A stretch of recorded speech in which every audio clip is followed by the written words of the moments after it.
Random House Audio presents Gone Tomorrow by Lee Child, read for you by Dick Hill. Suicide bombers are easy to spot. They give out all kinds of telltale signs, mostly because they're nervous. By definition, they're all first-timers. Israeli counterintelligence wrote the defensive playbook. They told us what to look for. They used pragmatic observation and psychological insight and came up with a list of behavioral indicators. I learned the list from an Israeli army captain 20 years ago. He swore by it. Therefore, I swore by it too, because at the time I was on 3 weeks detached duty, mostly about a yard from his shoulder. In Israel itself, in Jerusalem, on the West Bank in Lebanon, sometimes in Syria, sometimes in Jordan, on buses, in stores, on crowded sidewalks. I kept my eyes moving and my mind running free down the bullet points. 20 years later, I still know the list, and my eyes still move. Pure habit. From another bunch of guys, I learned another mantra. Look, don't see. Listen, don't hear. The more you engage, the longer you survive. The list is 12 points long if you're looking at a male suspect, 11 if you're looking at a woman. The difference is a fresh shave. Male bombers take off their beards. It helps them blend in, makes them less suspicious. The result is paler skin on the lower half of the face. No recent exposure to the sun. But I wasn't interested in shaves. I was working on the 11-point list. I was looking at a woman. I was riding the subway in New York City, the 6 train, the Lexington Avenue local, heading uptown 2 o'clock in the morning. I had gotten on at Bleecker Street from the south end of the platform into a car that was empty, except for 5 people. I was sprawled on a 2-person bench north of the end doors on the track side of the car.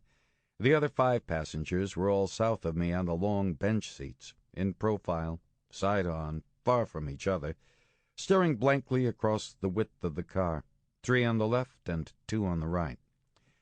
The nearest passenger to me was a middle-aged Hispanic woman. She was across the car from me, on my left, forward of the first set of doors, all alone on a bench built for 8, well off center. Next up was a man on the other side, maybe 4 feet farther down the car. He was all alone on his own 8-person bench. He could have been from the Balkans or the Black Sea. He was about 50, dressed in clothes far too young for him, baggy jeans that reached only his calves, and an oversized NBA shirt with a player's name on it that I didn't recognize. Third up was a woman who might have been West African. She was on the left, south of the center doors. Her eyes were closed. I know New York reasonably well. I'm familiar but not intimate with its habits. But it was an easy guess that any 3 people like these, already seated on a late-night, northbound 6 train south of Bleecker, were office cleaners heading home from evening shifts around City Hall, or restaurant service workers from Chinatown, or Little Italy. They were probably set for Hunts Point in the Bronx, or maybe all the way up to Pelham Bay, ready for short, fitful sleeps before more long days. The 4th and the 5th passengers were different. The 5th was a man. He was maybe my age, wedged at 45 degrees on the 2-person bench diagonally opposite me, all the way across and down the length of the car. He was dressed casually, but not cheaply, chinos and a golf shirt. He was awake. His eyes were fixed somewhere in front of him. Their focus changed and narrowed constantly, like he was alert and speculating. They reminded me of a ball player's eyes. They had a certain canny, calculating shrewdness in them. But it was passenger number 4 that I was looking at. As the police notice advised me from a wall panel, if you see something, say something. She was seated on the right side of the car, all alone on the farther 8-person bench, across from and about halfway between the tired West African woman and the guy with the ball player's eyes. She was white and probably in her 40s. She was plain. She had black hair, neatly but unstylishly cut, and too uniformly dark to be natural. She was dressed all in black. I could see her fairly well enough to ring every bell on the 11-point list. The bullet headings lit up like cherries on a Vegas machine. According to Israeli counterintelligence, I was looking at a suicide bomber. But the timing was wrong. The New York subway would make a fine target for a suicide bombing. The 6 train, stopping at Grand Central Terminal, would be as good as any other, and better than most, but not at 2 o'clock in the morning. We stopped at Astor Place. The doors hissed open. No one got on, no one got off. The doors thumped shut again, and the motors whined, and the train moved on. The bullet points stayed lit up. The first was the obvious no-brainer: inappropriate clothing. This was September, and it was as hot as summer, and 10 degrees hotter underground. I was wearing a T-shirt. Passenger number 4 was wearing a North Face down jacket, black, puffy, shiny, a little too large, and zipped to her chin. What was she concealing? I took a pass on the second of the 11 points, not immediately applicable.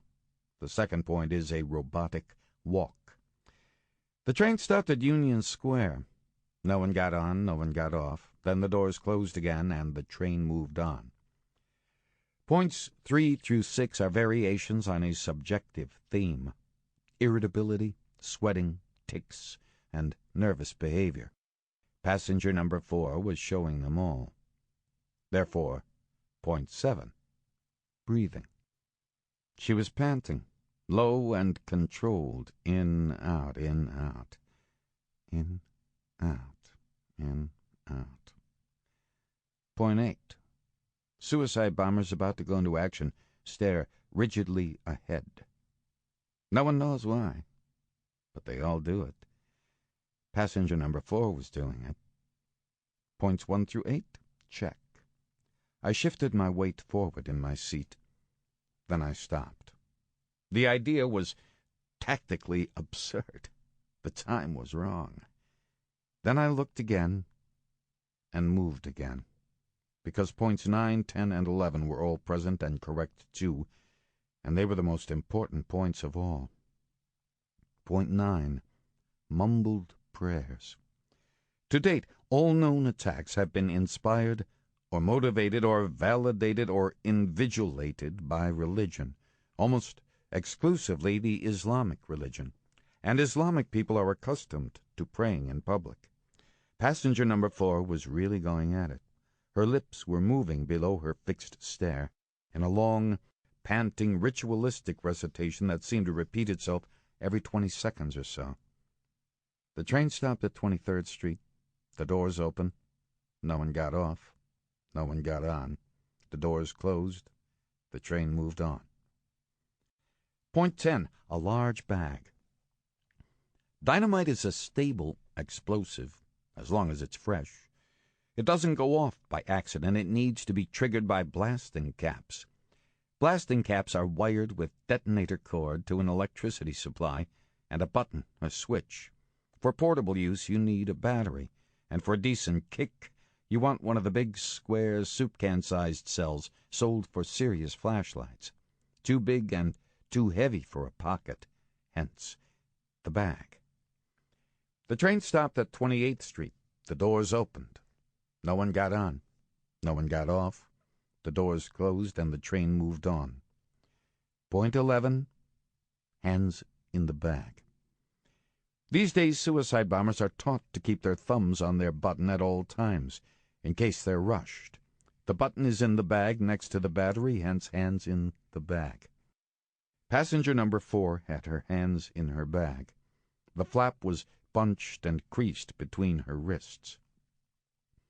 The train stopped at 33rd Street. The doors opened. No one got off.